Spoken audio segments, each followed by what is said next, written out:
What's up? What's up? What's up? Wake up, wake up, wake up, wake up, people. 5:30, it is the weekend.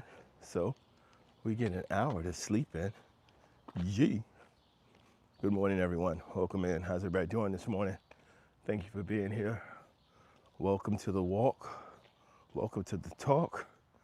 What we doing this morning, people? Where we at? Look, we're gonna talk some significant things today. This morning, as always, I want to say good morning. Thank you for being here. As you come in, you can drop it to the chat. You can go ahead and throw your name in there, throw your location in there, where you checking in from, what time it is. We talking real estate this morning, people, and we talking real estate. We're talking about real estate in a practical way, some understandings for those of you who are already in the business and want to be in the business. Good morning, Priyana. Thank you. Good. Thank you so much, people. Are we ready for what the day brings? What we need to bring to the day? I hope so, people. I'm excited to hear what you have to say this morning about real estate. What are your thoughts? Is it a good way to invest money? And in what way? What are the expectations? What's the best way to invest in real estate? Do we know? Are we prepared to take on the challenges that come with investing in real estate? Do we know if it fits our purpose? Is our calling appropriate for investing in real estate? Or are we just gonna buy a house? We're gonna move into a house, we're gonna live in it, call it our own. Now, here in the United States, if you're looking to purchase real estate,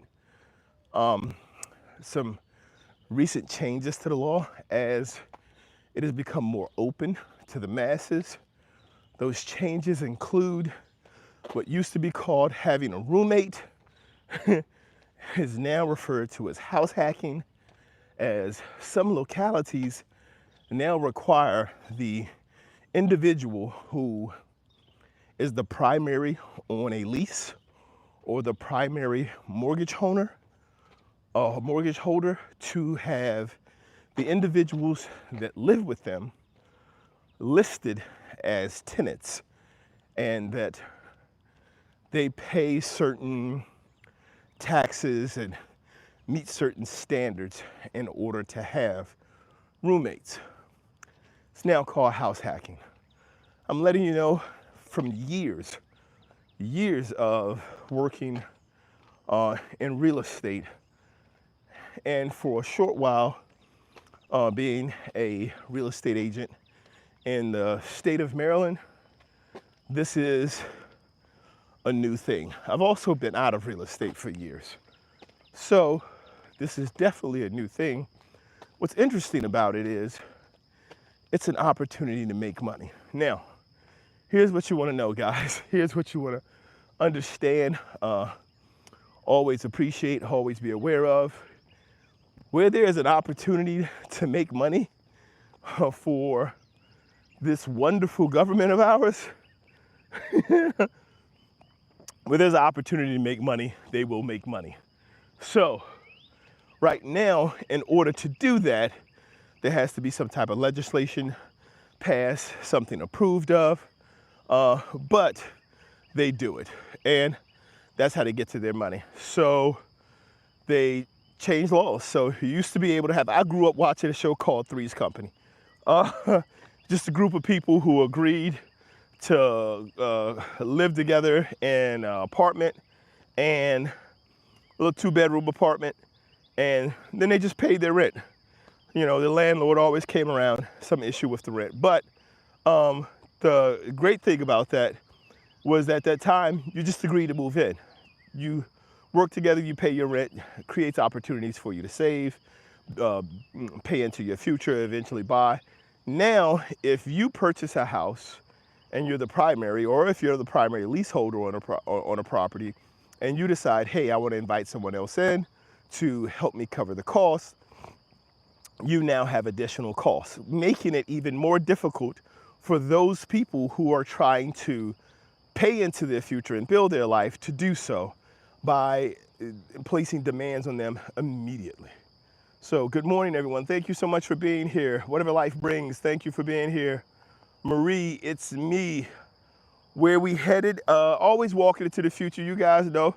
Walk just started. Thank you so much for asking. Life is good. Real estate is something I want to do, but I'm afraid of making bad investments. You're at the right place. Stay here today. We're going to cover all of that. Some of the best ways to invest. And you don't have to worry about whether or not you're going to make bad investments. It's really about what you do with any investment you make, what you do with the property after you've gotten a hold of it. You are in the right place. This man, thank you very much for that. I appreciate that as well. So thank you for being here this morning, guys. And we are going to talk some real estate. I want to, as always, give you guys an opportunity to see my little view. It is more sunny than it normally is, but we still have the moon still kind of peeking through up there.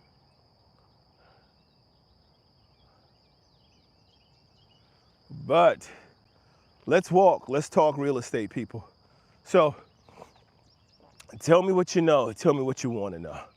Tell me what you're aware of about how real estate works, what you would like to learn more about how real estate works.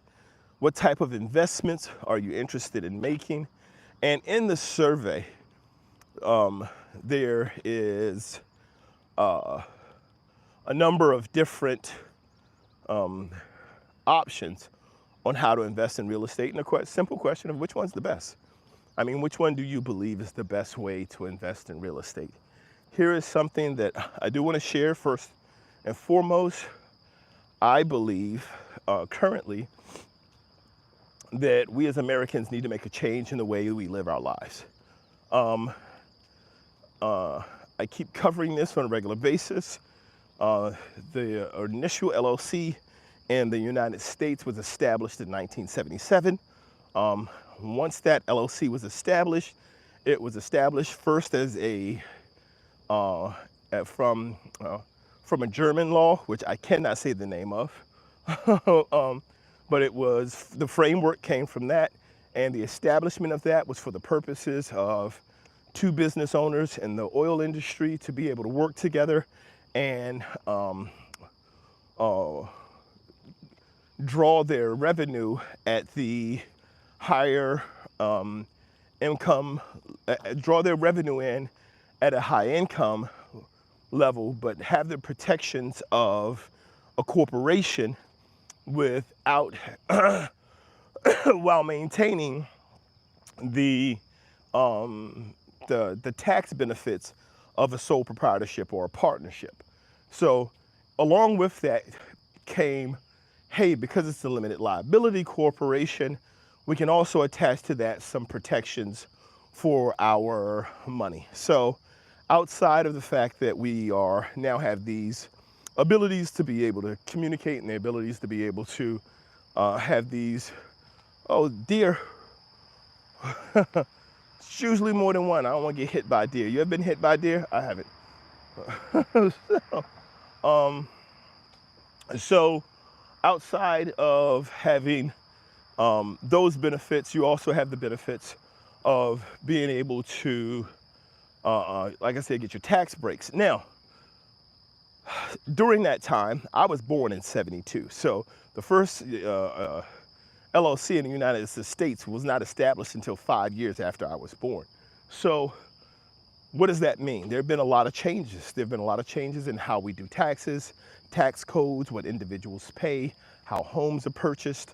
A lot of different things have happened. We're now at the point where I believe most Americans should be running their life as a business. This includes everyone should have an LLC. Simply for the tax benefits of it, even at your low-level income levels, depending on what industry you're working in, by the age of 25, everyone should have established an LLC. It's that simple. You are a product because of today's industry in terms of social media platforms, just exposure.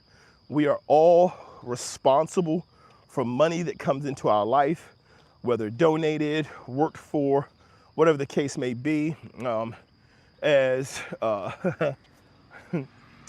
as the tax attorney, I was working with a tax attorney a couple of years ago, and one of the things that we talked about is what's reportable income. And he was like, man, if you pick up $5 off the street, technically you're supposed to report it. So why am I saying all of this? Because this is going to lead into the conversation about real estate. But the reason I'm sharing all of this right now is because this is who we are, this is where we are, everyone should be incorporated. Everyone should be living their life as a business. There are things you want to do for yourself as an individual, and then there's things you want to do as a business. When you establish and live your life as a business, it allows for anything that you do personally or to gain personally to go into that business for your future. And what that says for you is that when you are no longer here, you can pay your life insurance, you can pay your investments, all of the things the government comes to and says, hey, you're a person, we want to tax these things because they belong to you.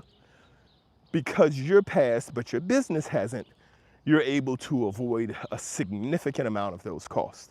So these are one of the major reasons why we want to do that. Now,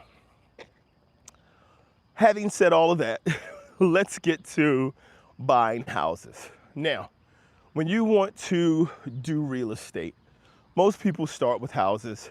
As I said before, they've now established this new law, house hacking. There's a lot of ways to buy houses. You can make cash purchases. You can do financing.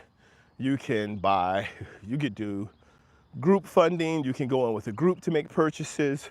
You could buy it for the purpose of holding it and turning it into turning it into rental property. There are so many things that you could do with real estate. What we want to ask ourselves right now, what we want to make sure that we are taking a look at in regards to this is, what's my out? What's my out? Why am I getting real estate? Now, also you have to understand this may not be your purpose, right? For a lot of people, they're like, oh man, I'm gonna get a house, I'm gonna rent it.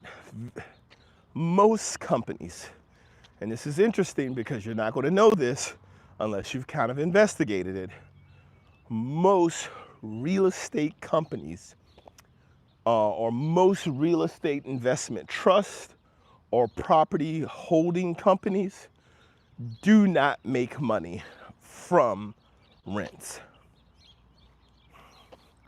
The major portion of their returns are not from rents.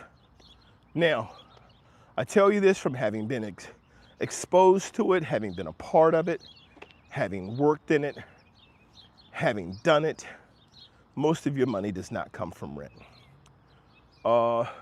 Matter of fact, you're probably going to take a loss at your rental income.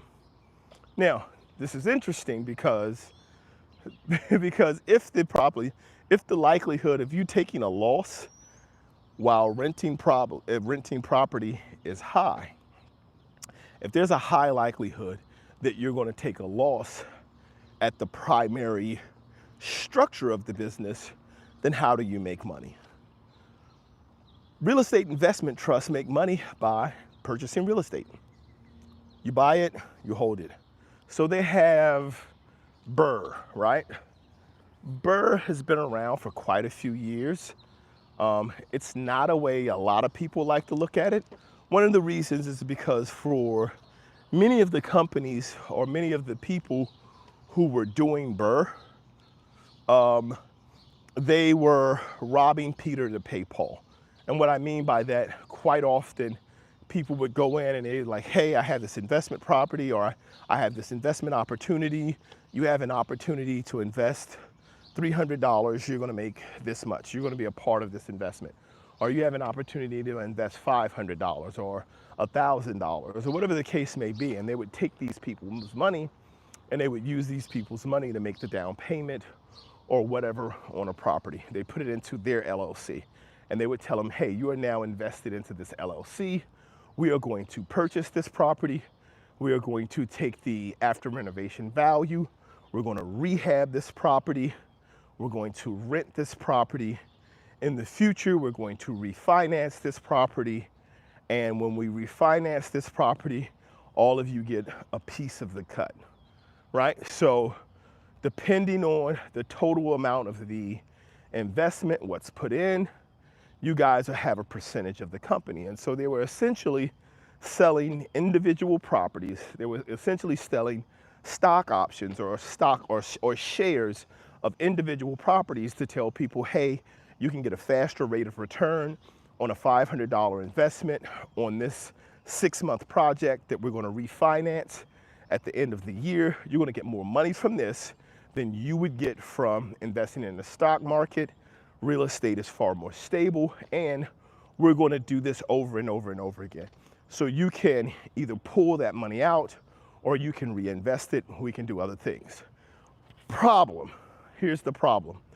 Unscrupulous people, right? It's important to build a network, know who you're working with. But if you are dealing with unscrupulous people, here's where here's where these situations started to go awry. People started to gather people's money, get it together to make the down payment. They would raise hundreds of thousands of dollars. They would put these hundreds of thousands of dollars in the bank. They would establish multiple LLCs with these people's money, which they haven't told them about. They would tell them that they have a share in the company, and then they would say, my work, because I'm the person who did the work, because I'm the person who found the property, and because I'm the person who did all of these things, my work is worth, they'll raise, let's say they raise $100,000, my work is worth $400,000. So even though the company has $100,000 in the bank account and it doesn't own any property, the work that I do is worth $400,000. So we have $100,000 we owe our investors, but we have $400,000 that is owed to me. And this $400,000 is owed to me because I'm the one who made this happen. Okay, persons, they're sitting there, they're like, okay, well, $100,000 of 500, or 500,000, these people still own 20% of the company. And so you're sitting there and you're like, you guys are investors within this company, somebody who invested 10%, you're like, hey man, you hold a significant portion of this. We're going to be doing things, we're going to be growing, you're going to get your money back. Well, what would happen is they would take that money, they would make an investment, and then if the investment went poorly, they would say, hey, we're going to get some of your money back to you, but we have other investments going on. And then they would just let the company fold. They would file bankruptcy. They would tell the shareholders, there's nothing we can do for you. It's an LLC, but they took your $100,000, they took $100,000 from 450 people or however many people they were fleecing. And so that made it difficult to continue along that path because there are just some unscrupulous people out there.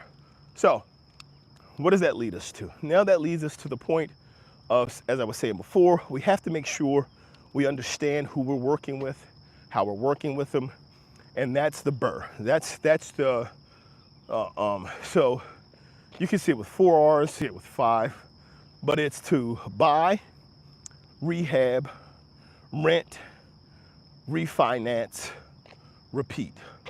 Or buy, rehab, refinance, repeat. That is how most money is made from real estate. Reason being,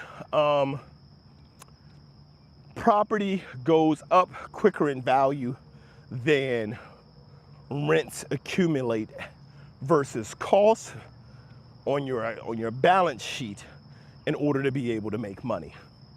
The major thing to keep in mind for those of us who are looking to invest in real estate, this is why I say it is important to work on yourself first It's important to make sure you possess the discipline, the self-control, and the understanding.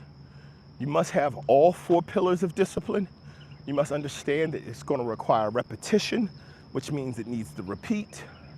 You're going to need to be patient.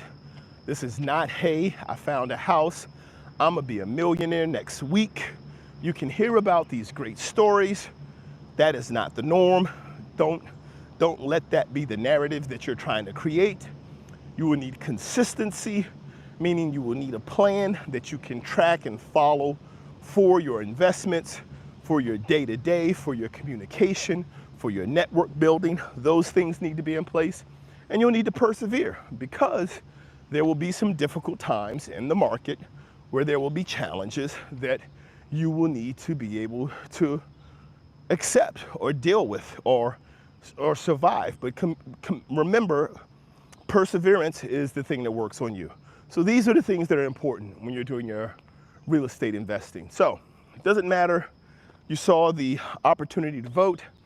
Doesn't matter if you believe in wholesaling, renting, flipping, it doesn't matter which one you're going into, it's still going to require these areas of discipline. All right, so now, what does that mean for us? What is that saying for us? Because most money from real estate is made through equity, right? We need to change our approach, especially as individuals. Now, for me, it used to matter. It doesn't anymore. This is a developing sense that I have, but it's one that I believe in. It doesn't make sense to buy a house anymore. That used to be many, many years ago. About 100, I believe, coming out of right before the Great Depression, or shortly after the Great Depression. There used to be a time where purchasing land and purchasing a home made sense. Now, they had these balloon payment, the balloon payment method of purchasing a home, where you essentially had to save up half the cost of the home. Over 5 to 10 years, you paid off the interest on that. And then at the end of that, you had a balloon payment for the other half, right? So that was the structure previously. Here's the thing, your loan costs less than your house then. And so even though that structure did require for you to make a large payment at the beginning and the end, your loan wasn't more than your house. We've come to the point now where we've accepted the cost of our loan will be more than the cost of our house. Now, let's think about it for a second. Let's take a moment for all of us who are interested in investing in real estate. Real estate is not scary if you educate yourself. It's not scary if you educate yourself, which is what we're doing here, which is why we're having this conversation. You're absolutely correct. Life, WLB, what life brings. Yes, you're in the right place. Thank you very much. Oh, this is from before.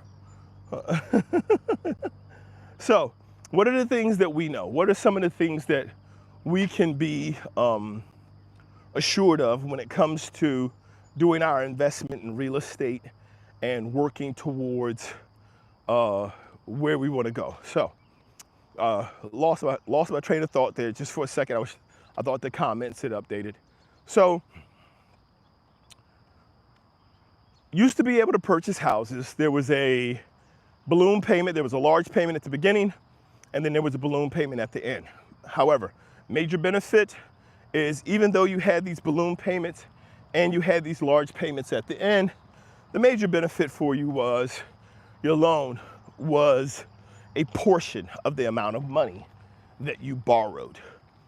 Whereas the cost for borrowing money now is greater than the value of the property.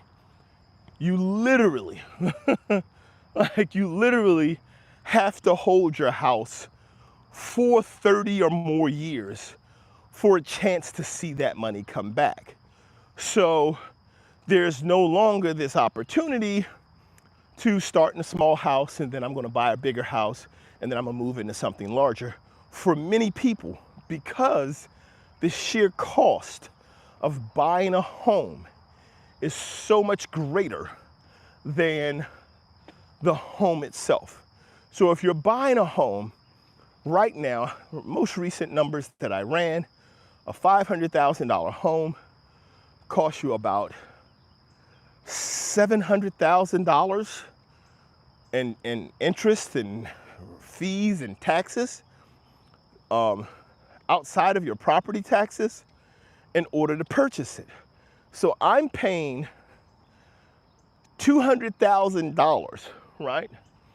I'm paying $200,000 more than what I'm borrowing, and the numbers are even bigger than that. But I'm just for a rough sense, I'm going to borrow $500,000. I'm going to give you that $500,000 back. I'm going to double it and give you another $500,000 back. And then I'm going to pay an additional $200,000 on top of that. Seems like it should be illegal. I'm just saying, it sounds like. And this is the thing, is we've come to accept it.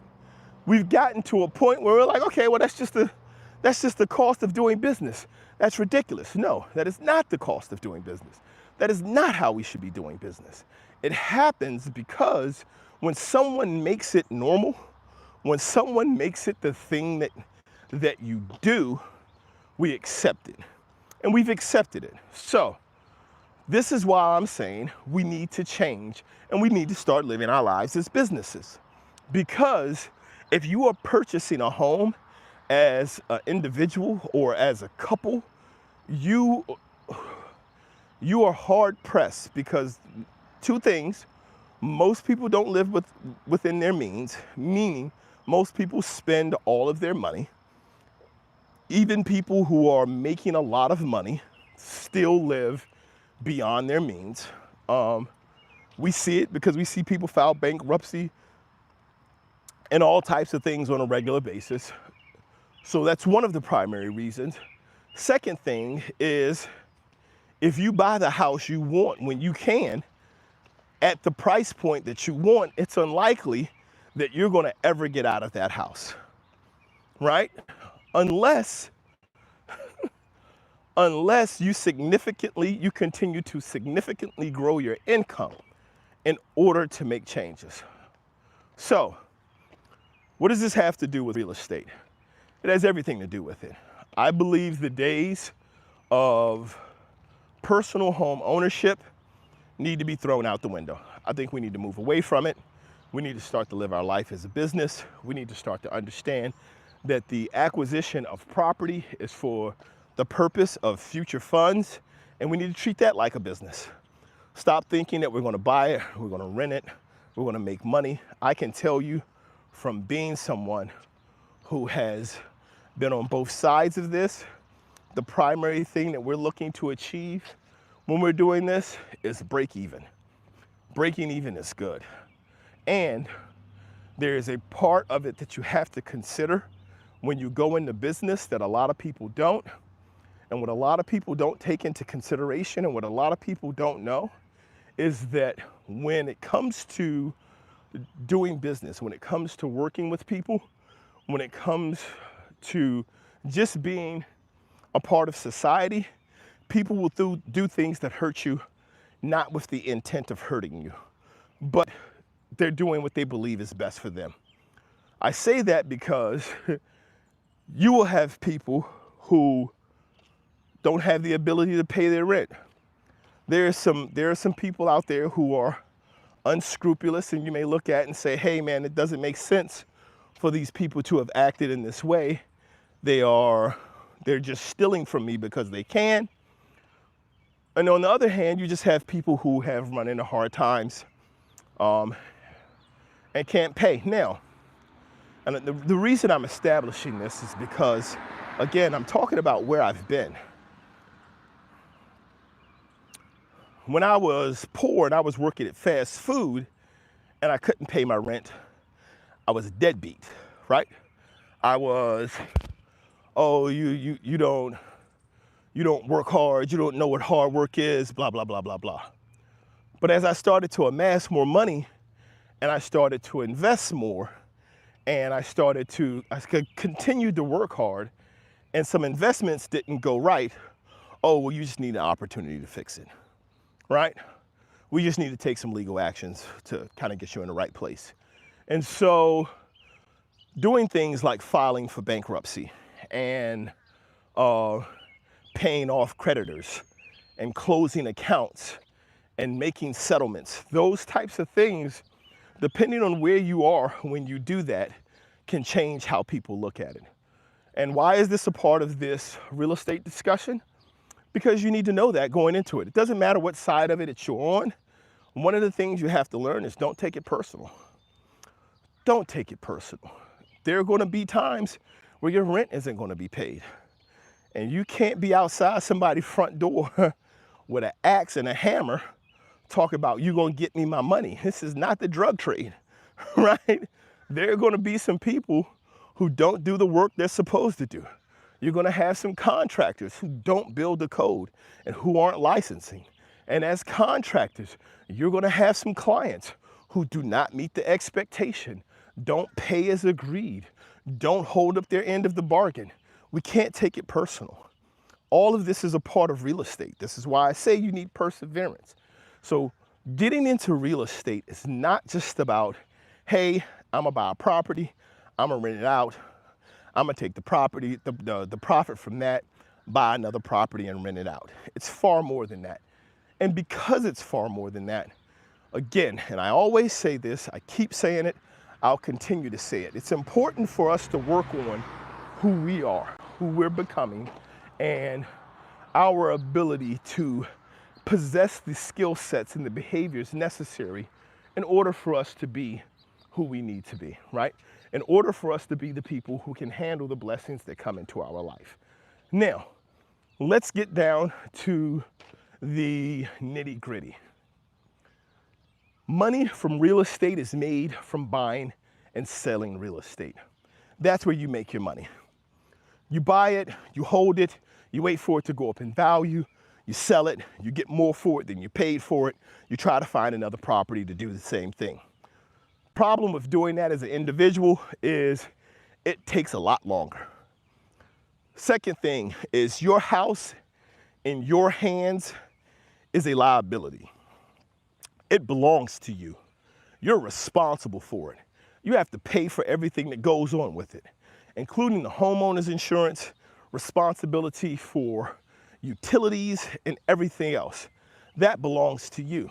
So getting out of that, you get out of it as an individual. You get taxed as an individual. You get your associated, any associated costs are individual costs for you. They go into your tax sheet. Do you get some individual write-offs as a homeowner and a first-time homeowner? You do. They pale in comparison to the fact that that exact same property in the hands of an LLC or in the hands of your business is going to have far more value. Why? Because that property in the hands of your LLC is an ongoing business. It is there for the purposes of generating revenue. I'm trying to avoid these sprinklers, guys. These are the best sprinklers in the state. They got me in the middle of the street. So what does that mean for you? Well, what that means for you is if you are in a business, if you're doing business with your house, that house is going to create rental revenue in the future, and a bank is going to look at that different than it's going to look at your house that you have to live in and you have to pay the bills for. And so when the banks look at your house, you're looking at significantly more value in the company, right? So if you own a $500,000 house and you have, let's say you have $200,000 in equity in the house, you want to borrow against that, the bank will look at your personal finances and say, okay, how much do we think you can pay back? Because that's important. Everyone assumes, oh, I can just go grab whatever I want to out of it. I can grab as much of it as I want out. No, usually there's a cap around 80%, and that 80% is based on the valuation of the property, and it still looks at your employment status. You're just writing a new loan. You're just writing a new loan, and there is an expectation that there's still money left in there, which is why they don't give you 100%. They say, hey, you own $200,000 worth of equity. You could take all of that, but we're gonna hold 20%, which means we're gonna hold $40,000 out of this 200, give you 160, because this $40,000 this $40,000 of your money, because it's your equity and your property, but this $40,000 of your money, it belongs to us as a down payment. So just in case you default on this loan, we still get to keep a portion of your money. Right. Now, outside of the interest rates being ridiculous, most of the money at the beginning of your loan going directly to interest for personal home buyers, outside of all of those things, when you do this as a business versus doing it as an individual, you avoid a significant amount of these costs. And you do so very simply by saying, I'm an ongoing business. This is simply an asset on my sheet of assets, right? We have a listing of assets. So if we have a number of different properties that are listed as assets, we can put these up and we can say, hey, here's what they are. We own them, and we own them as an ongoing business. So you don't have to look at our equity in these properties. But when purchased correctly, you're gonna always have your equity in your property. You're gonna always have ownership of it because you're looking to make cash purchases. And even making small cash purchases at whatever income level you're at and growing your property portfolio is going to be better than extending yourself for 30 years for the property you want and you'll never finish paying for. Things that become difficult to explain and require education in order to process and implement, so many people run away from. So I know personally people who have purchased multiple properties and could start their own REIT. They have over 12 properties, some of them over 20 properties in their portfolio. And they're in a position to be able to start an investment trust. They're in a position to be able to pull all those together, and they don't. They still hold them in their name. They're still my properties. And it's because the old way of thinking is, oh, an LLC just protects you in case something happens on your property, and it prevents people from being able to get at your personal finances. So the things that you buy for yourself are protected. An LLC is much more than that, much, much more. And because the money from businesses, the money from properties is made off of buying and selling the property, you need to understand the process of refinancing is selling the property back to yourself. That's what you're doing when you're refinancing. This is an understanding that I believe so many people don't have, and it hurts not to have it.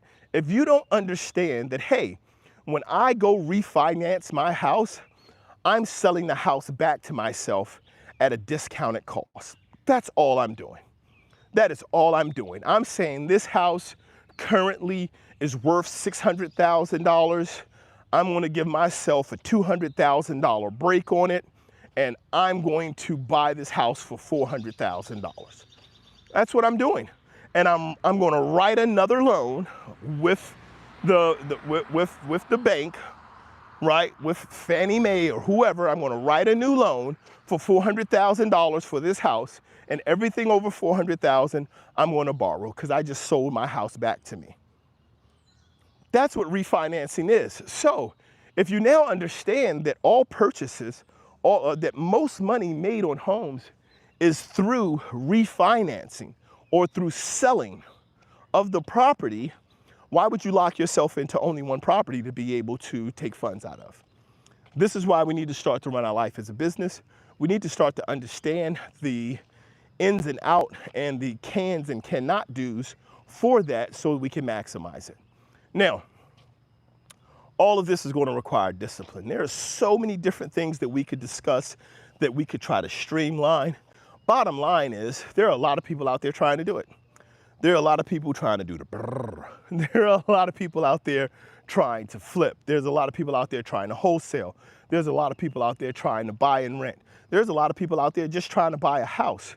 All of these things still require the same thing from you in the beginning. This is discipline. This is the ability to be able to lead yourself.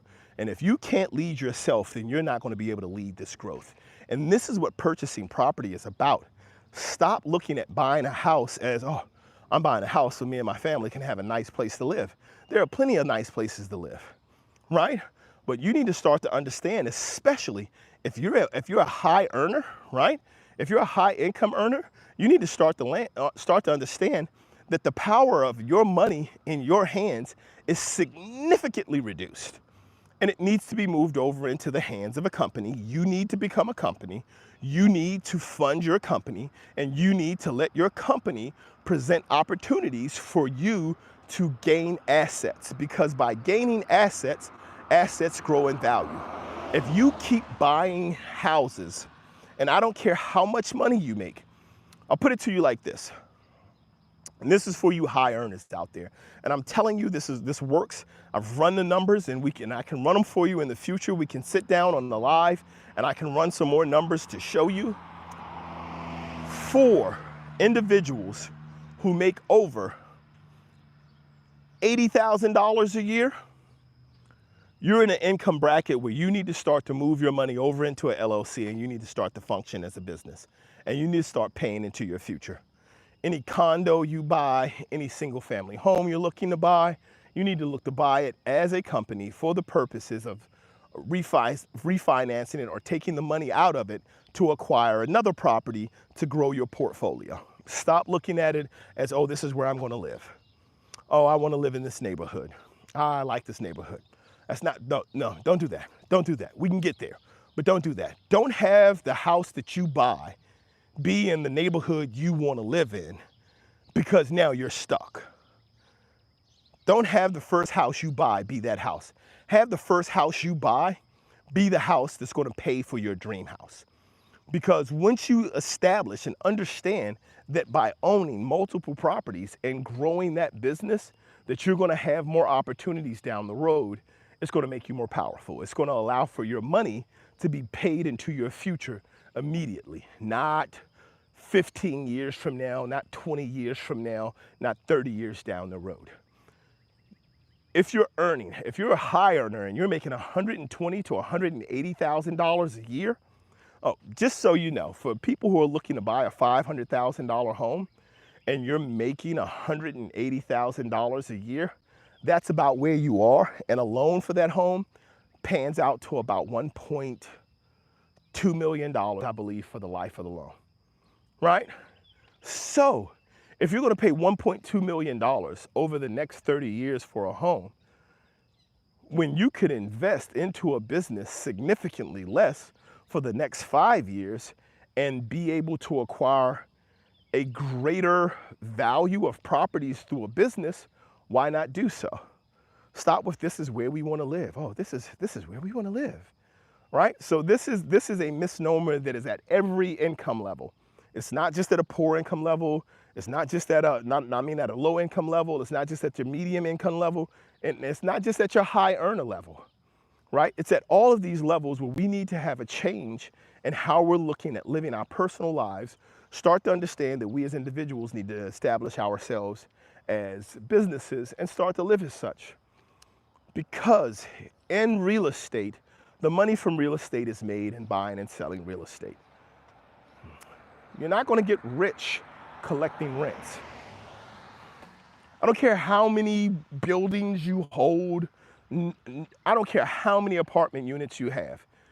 People who have a large number of apartment units or a large number of dwellings are not looking to get rich from that, especially because there have been recent changes in the law that have moved things over to being commercial at a lot smaller space. Things that didn't used to be commercial until they had a certain number of square feet or a certain number of people, that requirement has changed. And because the requirement has changed, with this change requirement, you now have where There are people who aren't able to get into it because of it. People who can't afford to get into it because now at a much smaller size, your individual income is in place for, I believe now, 4 dwellings. And I can look up the numbers and see how long it's been that way. But these changes mean that if you want to go out and make money with real estate as an individual, you have to keep buying little homes, right? So many other things that have happened in real estate, REITs, these companies, a lot of big things happen with those. I believe they're a great place to invest.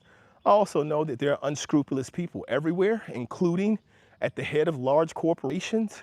And a lot of these places will buy, like Atlanta. If you're in Atlanta, people, if you're in Atlanta, Georgia, you are experiencing it because Atlanta had a boom in value and a absolutely tremendous amount of homes available.